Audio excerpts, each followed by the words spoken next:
Party एक बार कथा दिले हमारो विश्वास मोदी जी को मैं सम्मान करता हूं, अमित शाह जी को मैं सम्मान करता हूं और सम्मान दे करके मैं बोलता हूं आपने जो वादा किया आप निभाएंगे।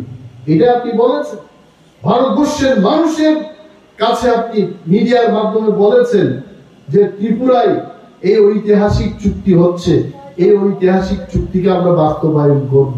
তো এই কথা আমি বিশ্বাস রাখি।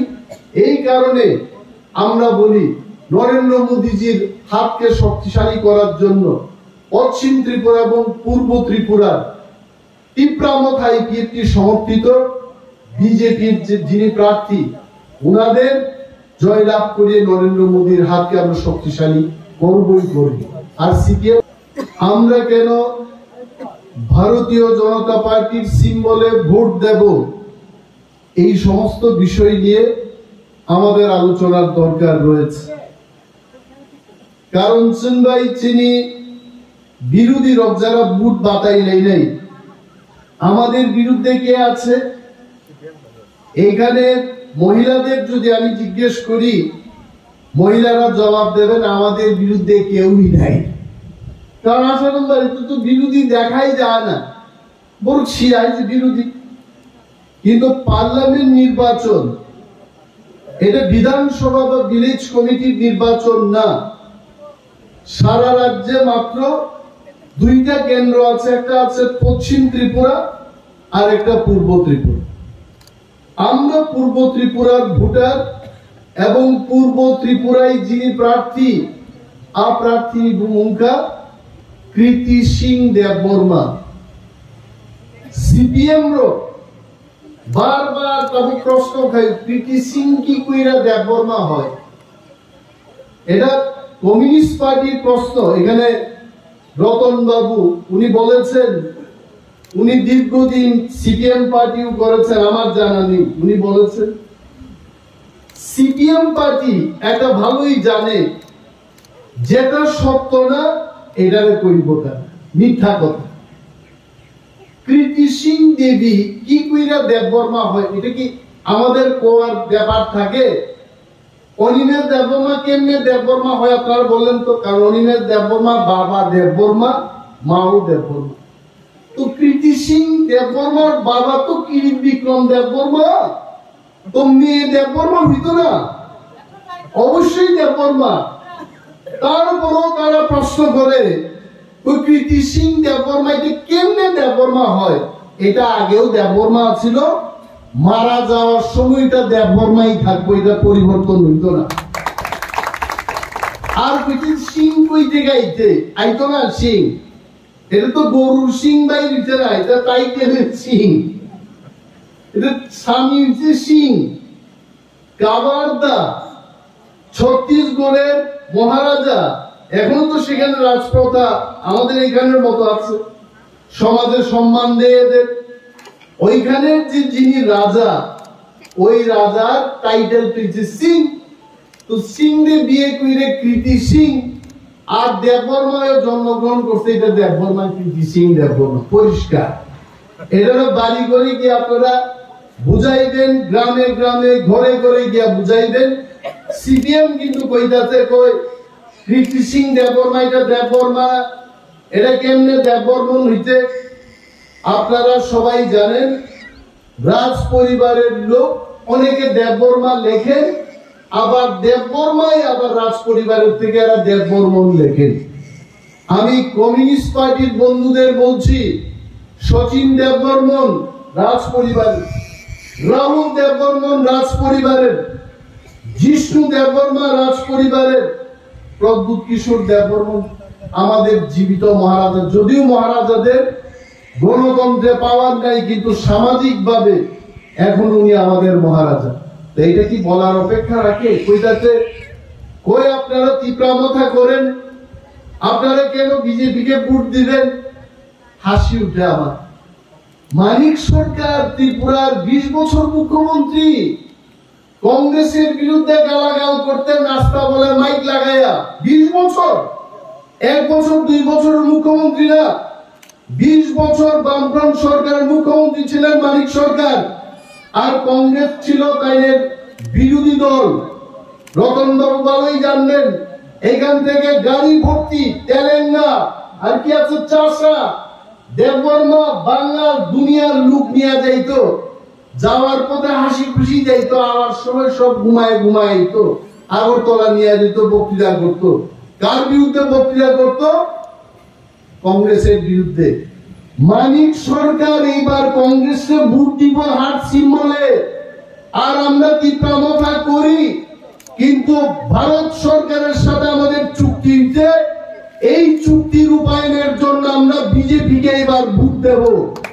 মানিক সরকার যদি হাত সিম্বলে কোন চুক্তি ছাড়া ভোট দিতে পারে, আমরা চুক্তির নিরেখে বিজেপি পার্টিকে পদ্ম চিহ্নে আমরা ভোট দেব। আমরা বুক খুঁজে এটা করবেন।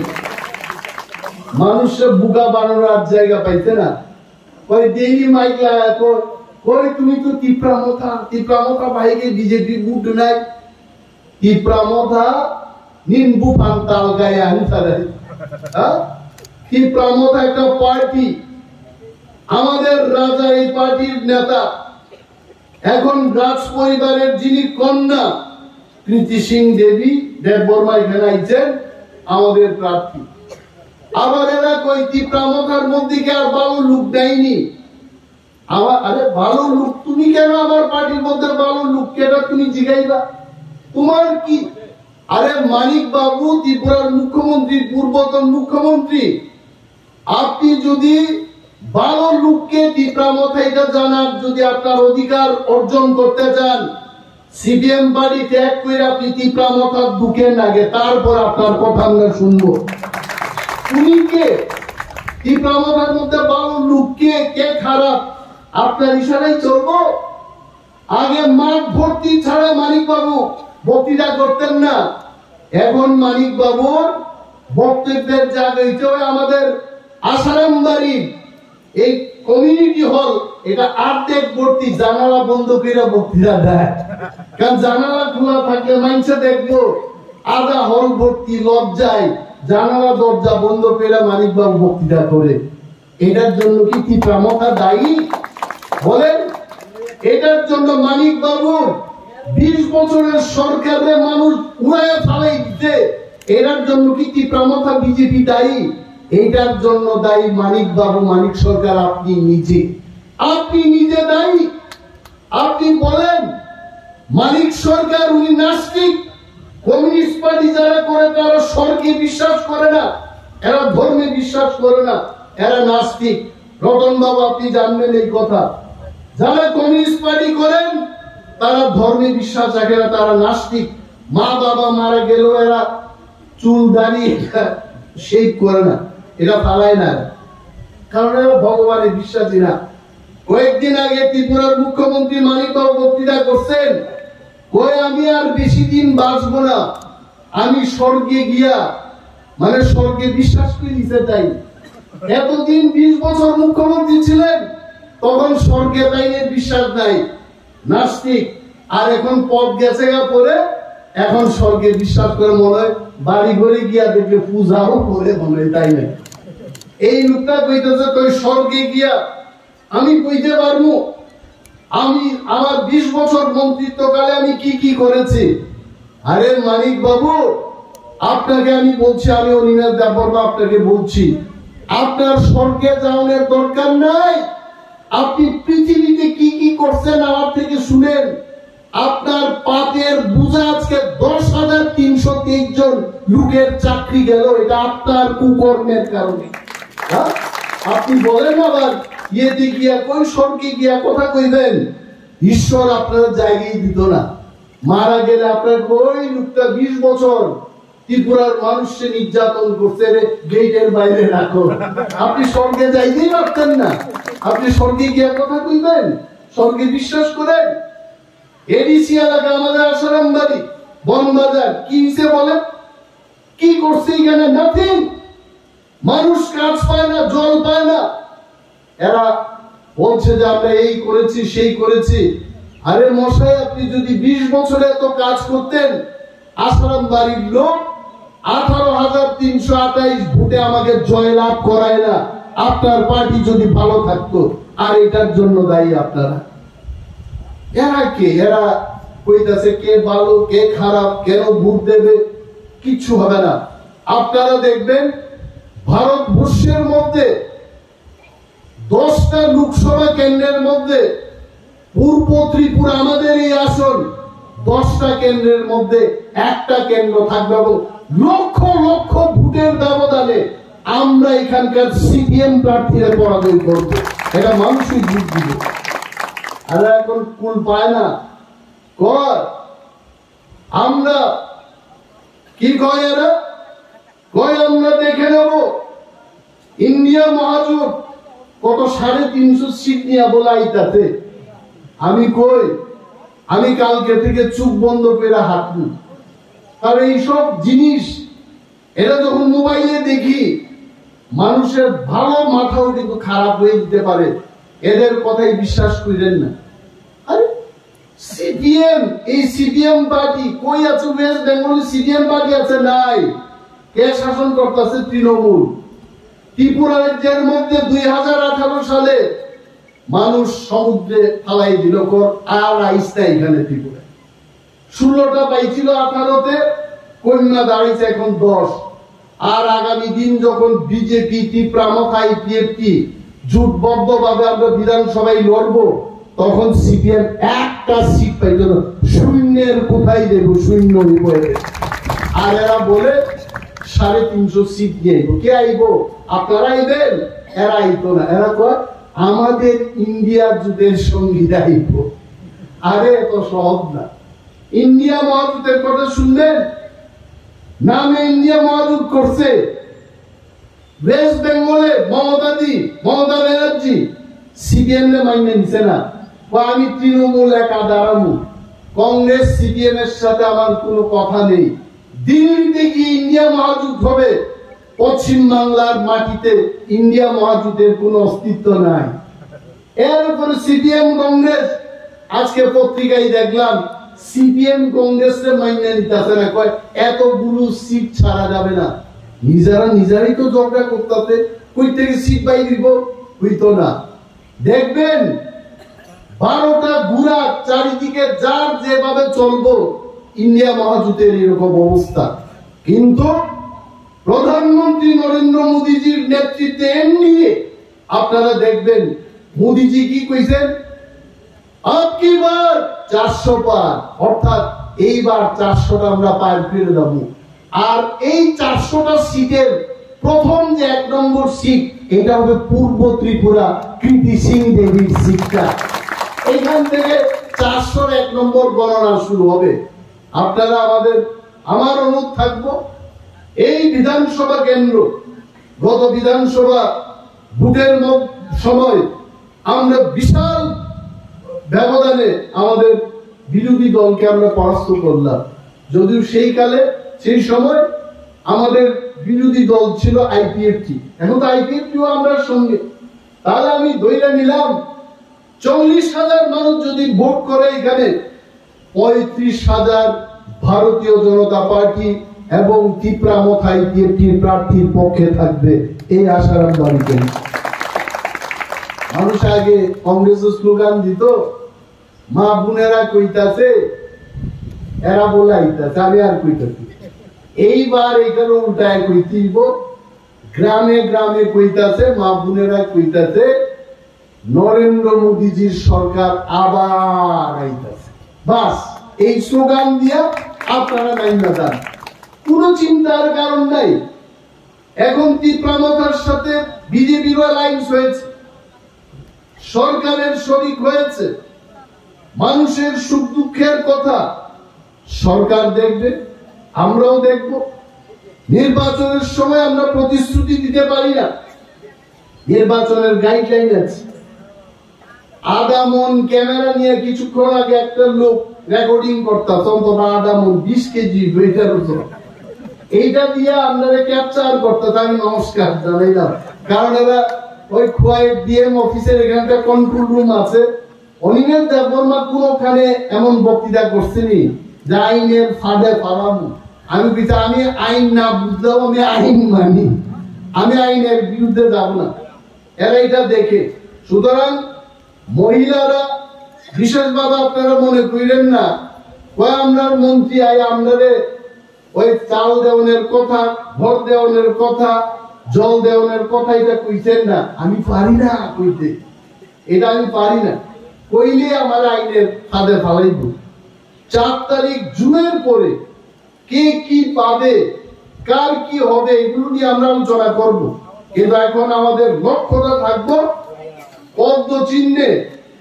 সিপিএম এরা কিন্তু খুব এরা ফালতু প্রচার করে। আমার মনে আছে আমি 2003 সালে যখন নির্বাচনে প্রথমবার দাঁড়াইলাম, আমি এমএলএ হইলাম 2 বছর। পাহাড়ে গিয়ে আর তো জানে না এই বুটিং মেশিন আইছিল প্রথম, তখন বুটিং মেশিন প্রচার করতে গিয়ে আর রতন বাবু শিখাইতে কি জানেননি? আপনিও হয়তো বা তখন সিপিএম করেন, আমি যাই না। কইছে জুরা পাতার মধ্যে, জুরা পাতা আমার সিম্বল, জুরা পাতার মধ্যে যদি টিপটা পরে কারেন্ট শর্ট করব এখানে মারা যাবে। ওইটার পরে আমি যখন প্রচার করতে গেলাম, আমার কইতে কই বাবু আমরা তো চাই তোমার মতো সুন্দর মানুষরা। আমি নিজের সুন্দর কইতে মহিলা কইতে আমার তোমার মতো সুন্দর প্রার্থীরা আমরা ভোট দিতে চাই জোড়া পাতা। কিন্তু সিপিএম এর আইয়া দেখি কইল কারেন্ট শক লাগবে এটার মধ্যে, জোড়া পাতার মধ্যে টিপ দিলে একটাই বলে টিপ দিতে কাছি আতুরার মধ্যে। এরপরে তো আমি তো আকাশ থেকে ভাঙ্গা পড়লাম, তড়ি গড়ি কর্মীরা কইলাম বুটিং মেশিন নিয়ে তোমরাও যাও, কোনো কারেন্ট শক হবে না।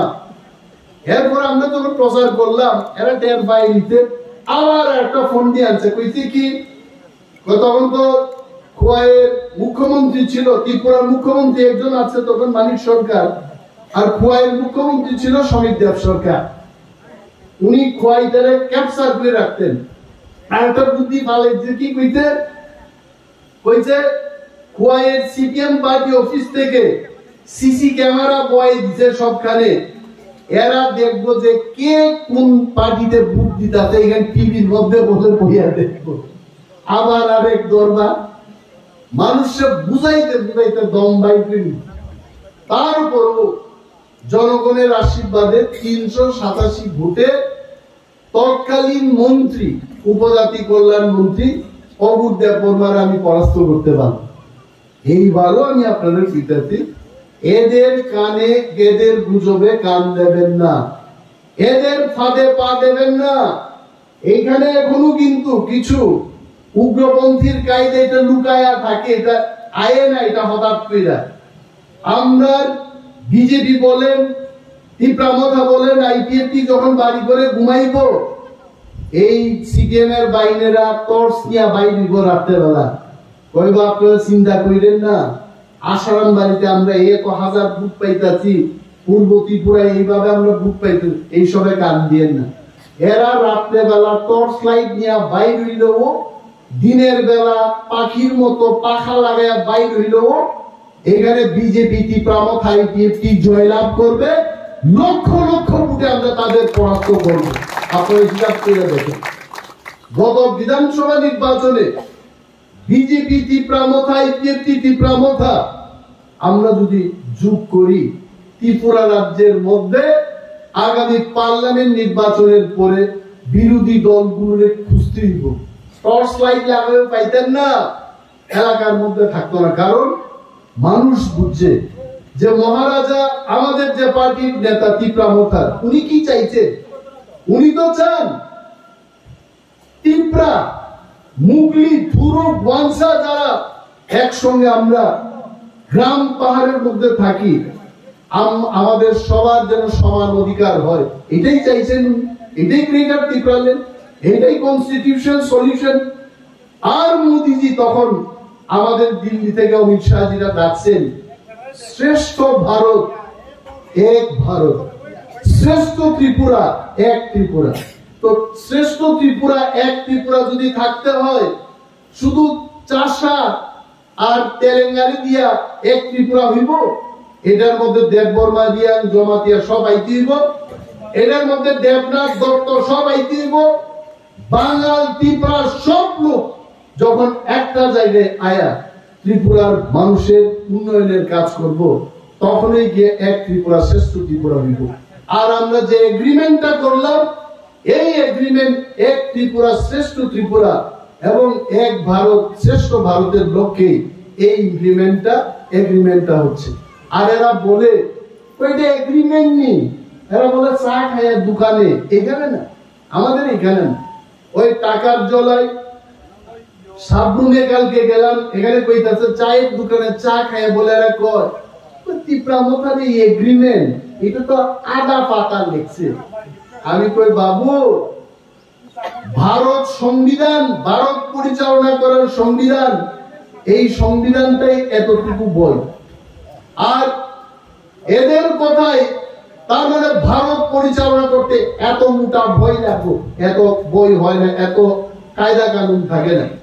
আর আমরা আদা পাতার মধ্যে আমরা কি লিখলাম, এখানে পাহাড়ে পিছিয়ে পড়া সমস্ত অংশের মানুষের জন্য, এখানে দেববর্মা জমাতিয়া রিয়াঙ্গের নাম দিয়ে কেউ লেখছে না, ওই সেইখানে এডিসি এলাকায় এবং প্রত্যন্ত অঞ্চলে যারা বসবাস করছে, এইখানে নাবির রক্ত যারা, এখানে নাবির রক্ত তৈরিত জন্মগ্রহণ হয়, যারা এখানে জন্মগ্রহণ করেছে, ওই সমস্ত ত্রিপুরাবাসীর উদ্দেশ্যে ভারত সরকার বলেছে যে তাদের আর্থ সামাজিক রাজনৈতিক অধিকার আরো মজবুত করা হবে। আমরা একটা এগ্রিমেন্ট সাইন করলাম, এটার এরা কয় ত্রিপুরামতারে কয় বিজেপি এটা ইমপ্লিমেন্ট করতো না, আর বিজেপির কয় এটার মধ্যে কি আছে, এটার মধ্যে কিচ্ছু নাই। আমি সিপিএম পার্টির কাছে অনুরোধ করব, আপনাদের যদি মনে হয় যে নরেন্দ্র মোদী, অমিত শাহরা আমাদের এই এগ্রিমেন্টটাকে বাস্তবায়ন করবে না, আপনারা রাস্তায় নেমে আন্দোলন করবেন। ত্রিপুরামতা বিজেপি বা কেন্দ্রীয় সরকার, ত্রিপুরা সরকারের মধ্যে ত্রিপাক্ষিক যে চুক্তিটা হয়েছে, এই চুক্তি বাস্তবায়ন করতে হবে বলে আপনারা আন্দোলন করবেন। করতো না এরা, কারণ এরা জানে बीजेपी पार्टी एक बार কথা দিলে, এটা আমারও বিশ্বাস, मोदी जी को मैं सम्मान करता हूं, अमित शाह जी को मैं सम्मान करता हूं और सम्मान दे करके मैं बोलता हूं आपने जो वादा किया आप निभाएंगे। এটা আপনি বলেছেন ভারতবর্ষের মানুষের কাছে, আপনি মিডিয়ার মাধ্যমে বলেছেন যে ত্রিপুরায় এই ঐতিহাসিক চুক্তি হচ্ছে, এই ঐতিহাসিক চুক্তিকে আমরা বাস্তবায়ন করব। তো এই কথা আমি বিশ্বাস রাখি। এই কারণে আমরা বলি নরেন্দ্র মোদীজির হাতকে শক্তিশালী করার জন্য পশ্চিম ত্রিপুরা এবং পূর্ব ত্রিপুরার ত্রিপুরামথা কীর্তি সমর্থিত বিজেপির যিনি প্রার্থী, উনাদের জয়লাভ করে নরেন্দ্র মোদীর হাতকে আমরা শক্তিশালী করবই করব। আর সিপিএম বলে অনিমেষ বাবুর মুখে এখন বিজেপি বন্দনা, বিজেপির ভালো গুণ গায়, কেন গাইতাম? আমরা তো আগেই কইলাম যারা আমাদের সাথে থাকবেন, যারা আমাদের দাবির সাথে থাকবেন, যারা আমাদের দাবিকে মেনে নেবেন, আমরা তাদের সাথে আছি। সিপিএম পার্টি ক্ষমতার মধ্যে নাই, তার উপরও আমাদের দাবি মেনে নিতে পারে না। কার সাথে আপনারা কথা বলবেন? কাদের সাথে আপনারা রাজনীতি করবেন? আপনারা যারা বনবাজার আসারামবাড়ি এলাকার মানুষ আছেন, দুই হাত তুলে আমাদের কুমারী, রাজকুমারী, এখন উনি নিজেও মহারানী হয়ে গেছেন, মহারানী প্রীতি সিং দেববর্মাকে আপনারা আশীর্বাদ করবেন। দিল্লিতে গিয়ে যেন আমাদের ত্রিপুরার মানুষের কথা পার্লামেন্টে গিয়ে বলতে পারে, ভারত সরকারের নজরে যেন কথাগুলো আনতে পারে। এই জন্যই আমরা উনাকে জয়লাভ করাবো, এই অঙ্গীকার নিয়ে আপনারা যান। আর আমি শেষ করার আগে এটাও বলবো, আগে কি আপনারা পাইছেন কোনদিন যারা সিপিএম এর সাংসদ হয়েছেন? 25 বছর বাজুবন রিয়াং সাংসদ ছিলেন পূর্ব ত্রিপুরা থেকে। আমার মনে হয় না বাজুবন বাবু আইছিল আপনাদের আসারাম বাড়িতে, একবার বলাইছে 25 বছর আইরে, আবার দুইবার আইতে গেলে 50 বছর মারা গেছেন উনি। কিন্তু আমার বিশ্বাস আমাদের যিনি প্রার্থী হবেন, এই মাসে নাইতে পারলো অন্তত 1 বছরে একবার তাইনের পদ ধুলা, অর্থাৎ পায়ের ধুলা, এটা উনি এখানে ফালাইবেন। আমরা আনবো, আমরা কথা বলাবো। এইটাই আমাদের আপনাদের কাছে একটা কথা থাকতে পারে যে আপনারা নিশ্চিন্তে উনাকে ভোট দিন। ওনারা মানুষের সমন্বয় চান, এক সূত্রে সবাইকে রাখতে চান। রাজ পরিবারের প্রতি আমাদের কেউ কোনো সন্দেহ থাকার কথা না। নোয়াখালীতে যখন জাতি দাঙ্গা হয় তখন মহারাজারা হিন্দু বাঙালিদের এখানে আনছিলেন, এই কথা আপনারা ভুলবেন না। এদের হাতে আমরা সুবিচার পাবো, তিপ্রারা পাবে, ওয়ানসা পাবে, মুগলি পাবে, সর্বংশের মানুষ সুবিচার তাদের থেকে আমরা পাবো, এটা আমাদের আশা। এর চাইতে বেশি ভালো ক্যান্ডিডেট আমরা আশা রাখতে পারি না। এই কারণে মানিক বাবুকে বলবো ভোট দিন। আপনি কমিউনিস্ট পার্টি করেন, আপনি এখন কংগ্রেসের ভোট দিবেন? আপনি এটা বলেন?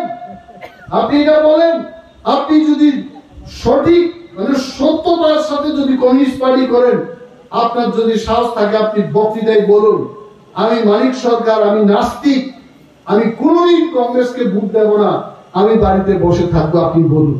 উনি বলতে পারবেন না। উনি চুপ করতে পারেন, এটা অপরাধ না। আর তীব্রমতা বিজেপির সাথে চুপ করবো, এটা অপরাধ। এইসব ফালতু কথা আপনারা শুনলেন না। ওনার আসলে শেষ টাইমটাই শেষ। এখন তো হাফ হল ভর্তি, আগামী দিন 2টা লোক থাকতো না তাইনের পেছনে, সব আমাদের পক্ষে। এই দিন আপনারা আনুন, নিশ্চিন্তে ভোট দিতে যাবেন। এই জনসভার মধ্যে আমাদের প্রচার সীমিত থাকা উচিত না। আমাদের ভিলেজ কমিটির চেয়ারম্যানরা আছেন, মেম্বার আছেন, ব্লকের নেতৃত্বরা আছেন, রিজিওনাল কমিটির আমাদের নেতৃত্বরা আছেন। বাড়ি বাড়ি গিয়ে আপনারা আমাদের সিম্বলটা কি, কারণ অনেকে আবার আনারস খুঁজবো, এইবার আনারস না, এইবার পদ্ম ফুল। আনারস কিন্তু আবার আইতাছে, আমি কয়ে গেলাম ভিলেজ কমিটি নির্বাচনের সময় আবার আনারস বাইরে, এডিসি নির্বাচনের সময় আবার আনারস বাইরে, আর এখন পার্লামেন্টের সময় পদ্ম ফুল থাকবো। আনারস আপাতত রেস্টে আছে। এখন আমরা টাইম টু টাইম আমরা সিম্বল নিয়ে আইবো। এরা খালি কই আনারস কই, আনারস একটু রেস্টে আছে, এখন পদ্মের জয়লাভ করেই তুলব। এরপর ভিলেজ কমিটি এডিসি এই সময় আবার আনারস ফিরে। আমি আর বিশেষ বক্তব্য রাখবো না। নিশ্চয়ই বুঝছেন আপনারা আমি কি কইতে চাইছি। এইবার সকাল বেলায় 12টা-1টার আগে আপনারা কিন্তু ভোট দিয়া লাইবেন। বৌমারে ভোট দেওয়া হইবেন, শাশুড়িরে ভোট দেওয়া হইবেন, শ্বশুরে ভোট দেওয়া হইবেন, নিজে ভোট দেবেন। ভাত পড়লে আমরা একদিন খাইতামই না, রাত্রিবেলা বিকাল বেলায় ভাত খাইনি। অনেকে আছে স্বামী একটু ভালো না, কইব না আমি তো ভাত না খাই ভোট দিতাম পারি না। এই দিন স্বামীরে কইবেন, আমাদের নেতারা কই গেছে ওই দিন দরকার পড়লে আমরা উপবাস করব, খাবো না। তার উপরেও আমরা 10টা সিটের মধ্যে ভারতবর্ষে আমরা একটা সিট হয়ে থাকবো, এটা আমাদের অঙ্গীকার। এটার আপনারা কইবেন।